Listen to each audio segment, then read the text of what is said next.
In today's episode, we are doing a custom set of headlights, but we're doing this at home with very basic tools. So you can save hundreds of dollars if you follow this video by just buying this DIY kit. Now this is gonna look friggin' amazing, especially when we get our new bull bar. And I've just realized I've given that away, but yes, we are going a nice style bull bar and it's gonna all tie in beautifully. I'm very excited to get this done.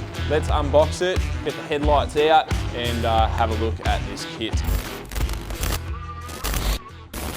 Proudly supported by Superior Engineering.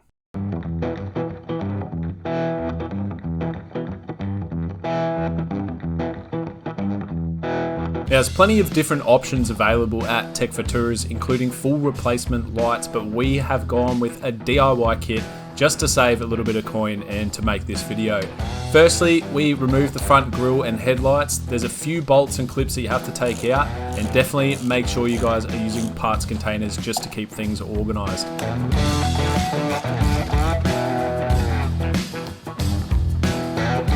A few bolts and plugs and the lights are out. As you can see right in front of me, we've got two patrol headlights. Now, what we need to do is remove this front clear lens and take that off because we actually need to get inside the headlight, as well as we are painting the inside of the headlight a satin black. So everything that you can see chrome in there is going to be deleted and it's going to be black. Now, then we have to install our projector and our DRL. And in this box just over here, we have the style of light that I have actually chosen, which is really friggin' nice. So, because I couldn't convince Alicia to let me use the oven inside, what we need to do is remove these with a heat gun. Now, that's probably gonna be the hardest part of the job, is actually getting this thing off. It is actually glued and screwed, so there's multiple screws around the back, and there's a special glue on the inside of this. Now, we are going to be using a heat gun and a cardboard box that I have manufactured beautifully. And what we're gonna do is create our own oven, and we're gonna use this to heat up the headlight so we can separate it. Before we go into any heating up, we need to take off anything that's gonna get destroyed. So we need to take off this factory headlight, this little globe here, the skirts, and then we need to take the screws off, and then we can get it in our makeshift oven. When flipping the headlights over, it's a good idea to have carpet underneath, as sitting these on the bench will leave scratch marks in the lens.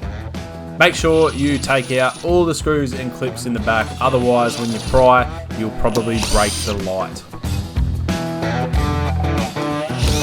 Right, so with all the screws out, we can actually go ahead and start heating these things up. Now, I think the average rule is about 150 degrees for about 7 to 10 minutes, and all this butyl inside of this lens here will actually melt, and then you have to fold the clips off. These clips here, you have to kind of prise them and then pull the lens at the same time. I have done my nav previously with taking these out, and I just painted the headlight black and then put it back together. It was a little bit of a pain, but what I did with the nav is I made this cardboard box similar to this. I cut a little hole in the top and I had a little hole in the side. What I did is I stuck my heat gun in like that and heated it up until they were loose. Going around the edge here with the heat gun's a bit of a bad idea, because you can quite easily put too much heat in with the heat gun and melt this, and then it becomes loose here, but it's still holding on down the bottom here. I only did just buy this, so I don't know how hot it's actually gonna get, but we'll just have to sort of have a play around.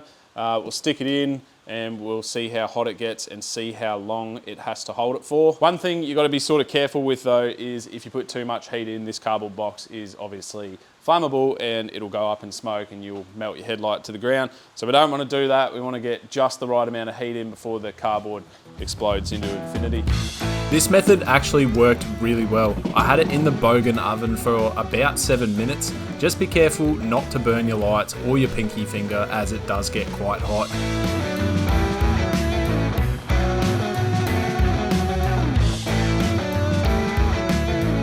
Now carefully pry the headlight open, just don't use too much force. This should be pretty easy if it's hot enough.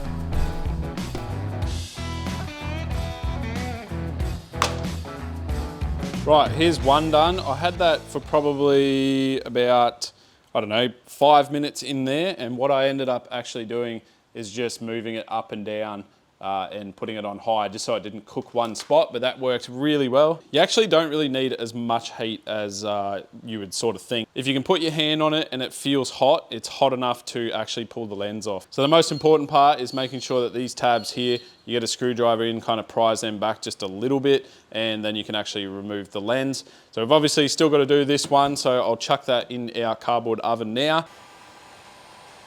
Both headlights are now fully pulled apart, so you can see that cardboard trick works a treat. The other thing I was actually thinking about doing was putting it in the barbecue, but that was last resort. Now, like I said before, everything that is chrome is now going to be black, so we need to take this piece out of here and this chrome piece out of the clear lens. Do that with all these little screws that are around this housing here, and also on this one, there is some screws holding that one in as well. Now, once we've got them off, we do need to sand them quite well. So I'm gonna use Scotch-Brite for that because you don't wanna leave too many scratches in them.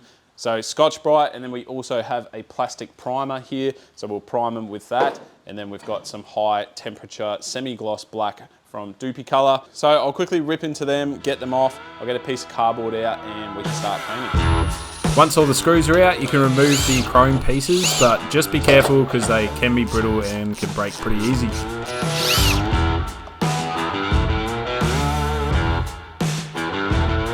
Right, so you can see that we have our chrome pieces out of the lenses here. Now, be very careful with these because they are fragile, especially on these thin bits here. You don't want to put too much weight when you're sanding these. Now, painting chrome is a bit of a pain, but if you can see, that's nice and shiny. What we need to do is sand it with either 400, you could go anything above 400, or just Scotch-Brite like this, and you basically are wanting to get rid of that shine completely. So it can still be chrome, but it has to be a matte finish, and then you also do need a primer, and we've got a top coat there. So we've got lots of sanding in front of us, so I better get started, otherwise we're not gonna get finished. Probably try a 400 first, just because it's a little bit more aggressive, it'll be a little bit faster, but if that's not working too well, we've got the red Scotch-Brite. So let's go.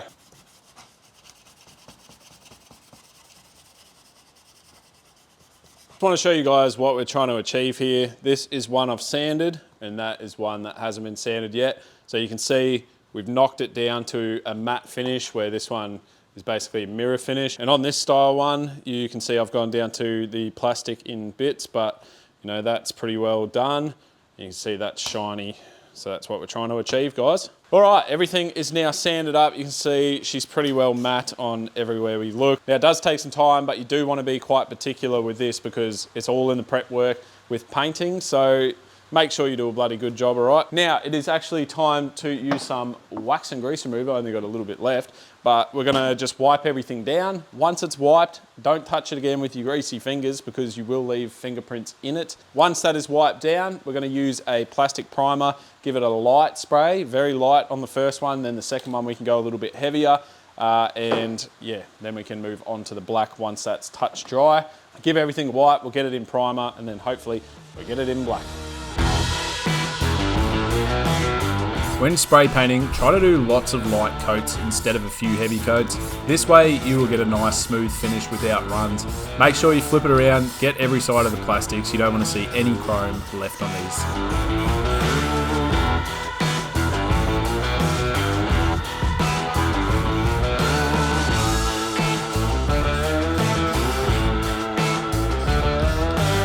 You guys know how I said to use a plastic primer. Definitely do not use a plastic primer because it just cost me 5 hours of work. Prime these, and then I went to spray the enamel over the top, and I had all these massive fractures just come through the paint. There was just something either not right about this, or not right about the paint, or not right about the two going together, but it just did not work. So what I had to do is actually sand all that paint off, and it was really annoying because I had to get right down in the nooks and crannies.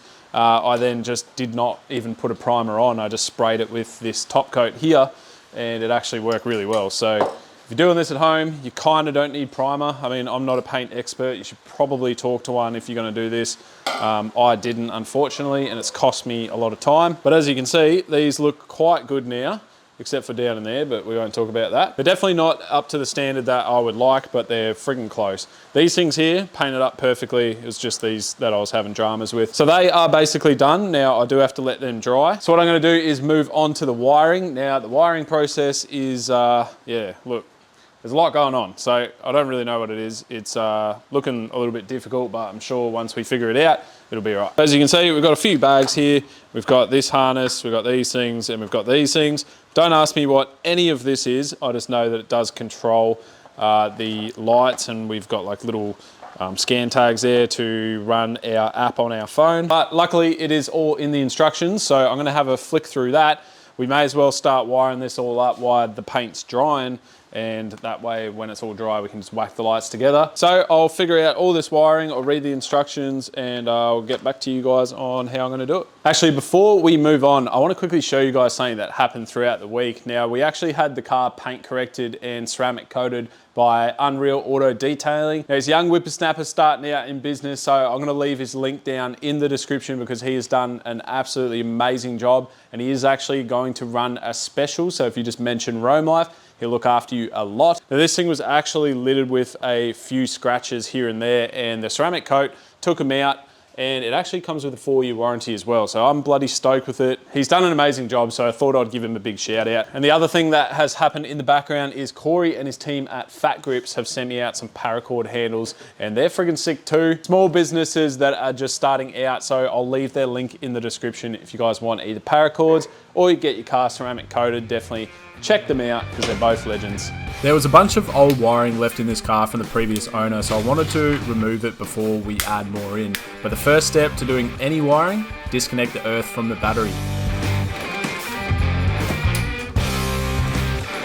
Test fitting the light housing is a good idea before mounting any of the modules, just so you can get a length of the wires and also to get a good spot to mount the modules themselves.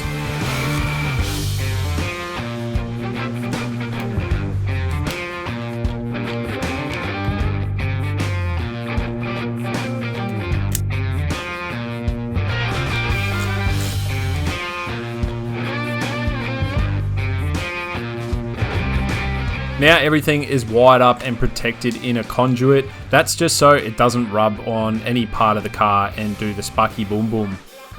Right, it's been a couple of hours. I've been trying to make this wiring as neat as possible, and I finally got there, and I'm pretty happy with it actually. So let's have a look. So up the front here, we have our heat sink and then 2 of our little boxes. Now, this one here is just zip tied because it actually doesn't come with a mount, but this one I had to screw. Picked up a factory bolt there, and that become my earth for the whole thing. Now we've got all our wires hanging out ready to go and ready to plug into the new headlight. This was actually a really good spot because you didn't actually have to extend the wires, because you do have to take the wires over to this side and a wire over to that side. So on one of them, it all comes over, and you can see we've got 2 plugs here, and I did actually have to run an extra wire to tap into the blinker. So they come from there back over to here, and then we've got our headlight all plugged in here, and everything's wired in correctly. Now I did also have to find an ignition because I want my DRL to come on with the ignition. So I tapped into a blue and white wire in the motor for the windshield wipers. That does have ignition power, so when you turn the key, that blue and white wire gets power, so it'll actually turn on my DRLs. Now you've probably seen, but we've got one mounted there. I did pick up a factory hole, which was great, and that one's on there pretty good.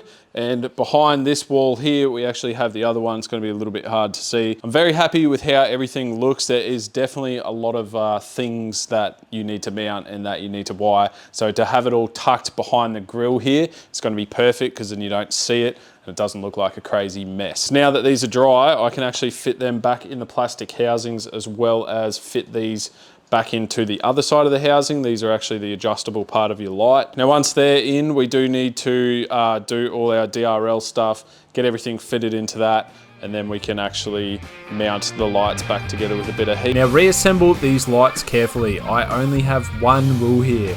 No bloody power tools. But that's my toothbrush. We all know that isn't the toothbrush. Put the power tools down and just use hand tools. You can easily overdo the screws and split the plastics.